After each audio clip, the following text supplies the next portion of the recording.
न्यायिक जांच की जा रही है और इस पूरे मामले के बीच प्रशासन अलर्ट मोड पर है। आपको ग्राफिक्स के जरिए बताते हैं कि किस तरीके से दंगाई बेनकाब हुए।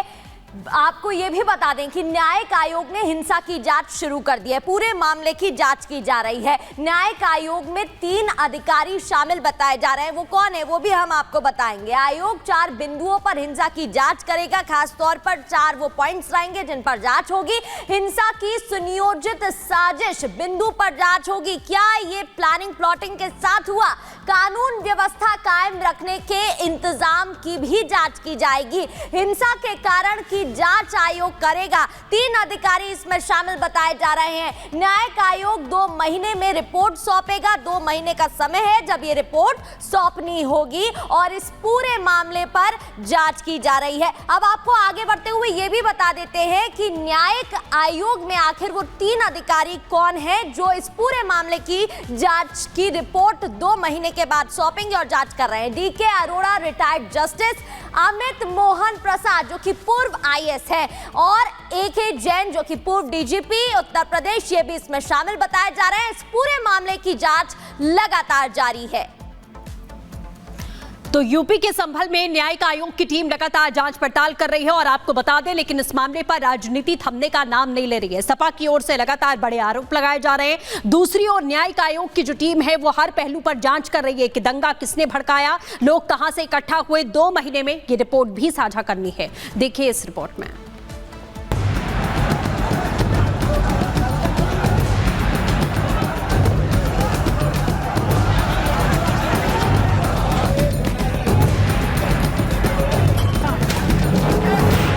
संभल में जिस तरह का काम सरकार ने किया है, जानें चली गई हैं। तो होगी पत्थरबाजी, पुलिस ऐसा कार्रवाई करेगी। बूथ लूटेगी अगर तो आगे चल के लोग क्या करेंगे, निराश हो।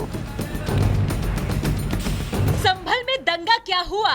राजनीतिक दलों को दंगे की आग में मानो सियासी रोटियां सेकने का मौका ही मिल गया। अखिलेश यादव की समाजवादी पार्टी ने ट्वीट करके ऐलान किया है कि वो संभल हिंसा में मारे गए लोगों के परिवार को मुआवजा देगी।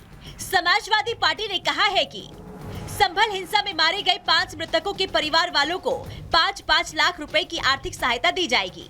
इतना ही नहीं, सपा ने मृतक के परिवार वालों को हर संभव मदद देने का भरोसा दिलाया है।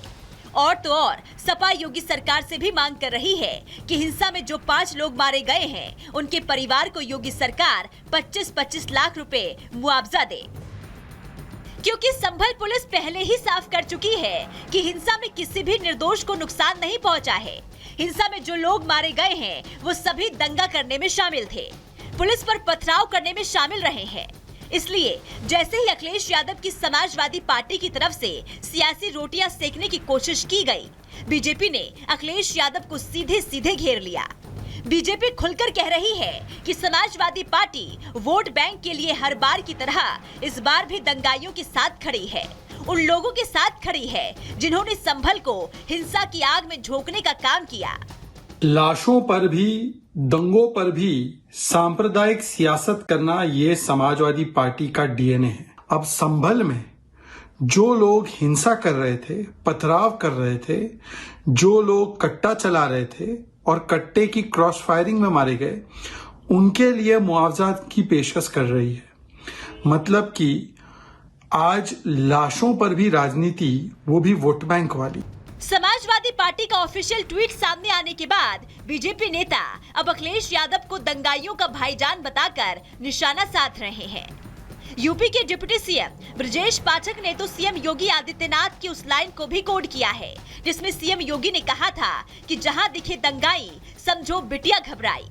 ब्रजेश पाठक कह रहे हैं कि संभल में जितने अपराधी हैं सबके सब समाजवादी हैं। समाजवादी पार्टी के मुखिया पूरी तरह से डिरेल्ड हैं। जो संभल में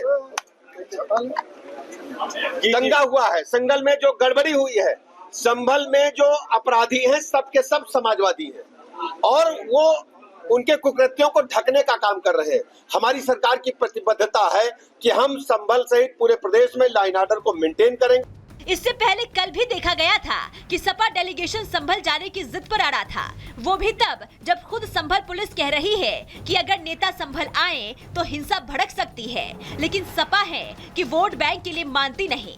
बीजेपी कह रही है कि सपा के मुखिया अखिलेश यादव को दंगा तो दिखाई दे रहा है, लेकिन ये नहीं दिख रहा है कि दंगा करने वाले कौन थे, वो भी तब जब हिंसा के सारे वीडियो सबूत सामने है।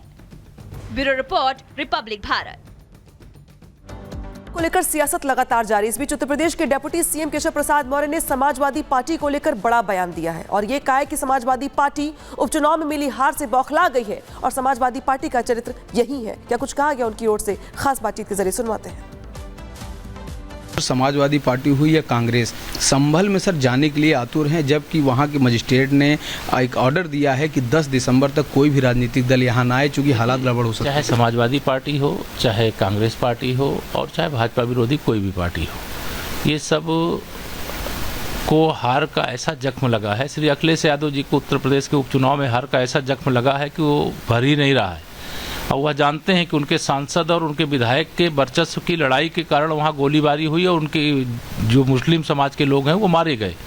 सरकार प्रशासन ने, अगर पुलिस ने वहाँ बचाव न किया होता तो शायद पता नहीं और बड़ी घटना घट जाती।